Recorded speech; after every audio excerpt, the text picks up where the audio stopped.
మహాత్ముడి అడుగులు చైతన్య కెరటాలు. రవి అస్తమించిన బ్రిటిష్ సామ్రాజ్యాధినేతను శాంతి సత్యం అనే ఆయుధాలతో తరిమి కొట్టి పరజాతి పీడనం నుంచి దేశానికి విముక్తి కల్పించిన ఓషినవ్వుల బాపూజీ స్వతంత్ర సమరంలో భాగంగా జిల్లాలో పర్యటించారు. ఆయన మాటలు జిల్లా ప్రజల్లో స్ఫూర్తి నింపాయి. సత్యం అహింసలే ఆయుధంగా ముందుకెళ్లాలని పిలుపునిచ్చారు. డోను, బోగోలు, వెల్దుర్తి, దూపాడు, కర్నూలు, చాగలమర్రి, నల్లగుట్ల, సిరివెల్ల, ఆళ్లగడ్డ, ఉయ్యలవాడ, నంద్యాల, అయ్యలూరు, పాణ్యం, కర్నూలు, కొనిదేడు, నాగలాపురం, పేలకుర్తి, కోడుమూరు, దేవనకొండ, పేపలి, జొన్నగిరి, తుగ్గలి, పత్తికొండ, ఆదోనిలో పాటు పలు ప్రాంతాల్లో పర్యటించి స్థానికుల్లో పోరాట స్ఫూర్తిని రగిలించారు. పెరవలి సభ ప్రేరణ. ఉప్పు సత్యాగ్రహం 1930 నుంచి మొదలైంది. అంతకుముందే 1929 ప్రాంతంలో మద్దికెర మండలంలో పెరవలి, పత్తికొండకు పాదయాత్రగా గాంధీజీ వచ్చారు. గుత్తి నుంచి పాదయాత్రగా వచ్చిన ఆయన పెరవలి శ్రీ రంగనాథ స్వామిని దర్శించుకున్నారు. అనంతరం ఆలయ పక్కనే 4 స్తంభాల కూడలిలో నిర్వహించిన సభలో మాట్లాడుతూ ప్రజల్లో స్వతంత్రోద్యమ స్ఫూర్తిని రగిలించారు. సభ తర్వాత ఆలయంలోనే బస చేశారు. స్థానికులు ₹116 విరాళం, మహిళలు 3 తులాల బంగారం అందించారు. అప్పుడు తులం బంగారు ₹8 ధర పలికేది. స్వతంత్రోద్యమానికి తమ వంతుగా ఈ ప్రాంతవాసులు కొంత సొమ్మును విరాళంగా అందజేసి స్ఫూర్తిని చాటుకున్నారు. ఆంక్షలు కంచె దాటి ఆహ్వానం.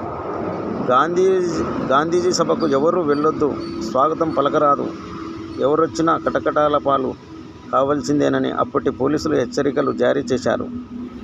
భారీ బందోబస్తు నిర్వహించారు. ఏం జరుగుతుందో తెలియని పరిస్థితి. అనుకున్న సమయానికి గాంధీజీ కర్ణాటక రాష్ట్రం సండూరులో కార్యక్రమం ముగించుకుని ఆదోనికి వచ్చారు.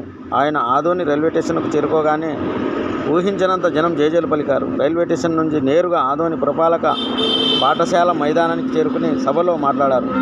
గాంధీజీ హిందీలో మాట్లాడితే 17 ఏళ్ల ప్రాయంలో ఉన్న సున్నీలాల్ జయచంద్ సోని తెలుగులో అనువదించారు.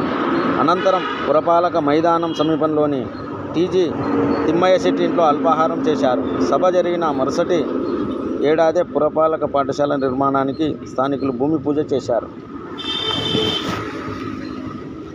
మద్యం మానేద్యం, కద్దరు తొడిగేద్దాం. బ్రిటిష్ ప్రభుత్వం రెచ్చగొట్టినా శాంతంగా ఉద్యమించాలి.